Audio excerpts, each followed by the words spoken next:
Hello everyone, and welcome to our first ever ASMR Patch Notes with Yuli. Today, we're going to take a look together at patch 11.16, and we will start right off with the first champion on the list. Diana has recently become a popular jungle pick, and a powerful one at that, especially in competitive play. She's a little bit too strong, and therefore receiving a nerf targeting her jungle clear speed, where her passive Moonsilver Blade now deals less damage to non-epic monsters. Fiora has been on the strong side for a while, especially in higher levels of play. This patch, Riot Games is bringing down her split pushing power by increasing her E ability's cooldown. Jarvan has not been excelling at any level of play, and is receiving a much needed buff. Starting with this patch, his ultimate Cataclysm will have its bonus damage scaling increased, and his passive damage has also been increased. Jhin has been feeling rather lackluster compared to other marksmen, and is getting his W damage increased at all ranks. Additionally, the minimum AD scaling of his ultimate is going up. Karma has been stronger in coordinated play than in solo queue for a while. To address this, she's getting bigger changes this patch. Karma's basic attacks against enemy champions no longer reduce her ultimate's cooldown. However, hitting her abilities will now regenerate her ultimate faster early to mid game compared to before. Riot Games is targeting her early game pressure and wave clear by lowering her Q's base damage and raising its cooldown at earlier ranks. To balance out this nerf, her Q now costs less mana and has a shorter cooldown at later stages of the game. Also, her Mantra Q is getting a big damage buff on the first hit. Her E's shield is now stronger mid to late game, but will grant less movement speed. Her Mantra E now grants a lot less movement speed to the surrounding allies of her initial target. Lee Sin is getting his W's Omnivamp nerfed at all ranks to curb his dueling power. Lulu is getting the cooldowns of her W and ultimate increased to make her less of a frustrating champion to play against, especially at higher levels of play. Maokai is getting his sustain increased through stronger passive heal on his E to help tank Maokai in the top lane. However, AP Maokai in the bot lane was a little too powerful and got the detonation damage of his sapling slightly lowered. Nunu is getting his movement speed nerf from patch 11.2 reverted.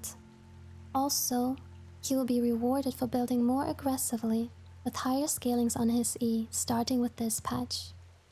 When it comes to Shaco, enemies can no longer see the orange smoke effect when he uses his Q from the Fog of War. Additionally, he is getting some bug fixes to his ultimate. Sivir was not feeling strong enough, which is why her W damage scalings are getting buffed at all ranks, and are now considerably bigger late game. Sona has received a rework this patch. She has a new passive, Accelerando, where her basic abilities grant her permanent Accelerando stacks. With each stack, she gains ability haste on her normal abilities, up to a total of 60 ability haste. Once she reaches that 60 ability haste, she will start to reduce her ultimate's current cooldown every time she would gain a stack. Each Q bolt that hits an enemy champion will now grant her a stack. Same goes for healing injured allies, or preventing them from being damaged with her W. Sona's regular skills no longer refund mana on cast, and to compensate for this, their overall mana cost has been lowered. Sona's ultimate no longer reduces her other abilities' cooldowns, but can now hit minions and monsters in addition to champions. Tahm Kench's passive damage got lowered in the early stages of the game to make him less of a bully in the top lane. On top of this, the base healing he receives from his Q got an overall nerf. To help Vladimir hold his own in the top lane, Right is increasing his passive's bonuses. Both his AP to bonus health and bonus health to AP conversions have been increased this patch. This opens up more possibilities for Vlad players to try tankier builds and reap their benefits. Xin Zhao's base attack damage got lowered. This will still leave him strong early, but he won't overwhelm other junglers as easily anymore. Ziggs is getting his base mana increased. His E's base damage per mine got decreased early, but increased later. Additionally, his E will slow less in the early to mid game. And now, let's take a look at the item changes.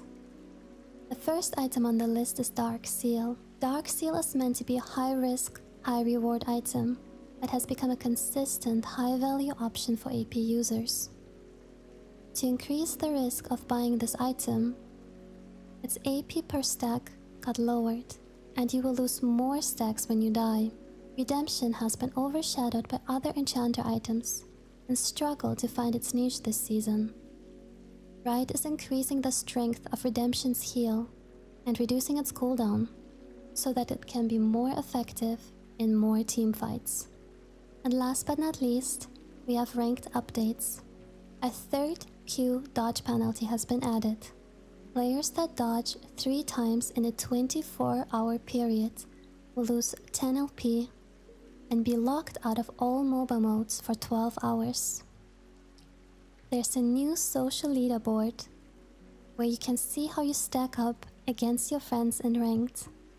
And lastly, there are changes to Flex Queue, where masters and above players in Flex can no longer queue with other Flex players below Platinum. And that is it for today's ASMR patch notes. I hope you guys enjoyed it, and I will see you next patch.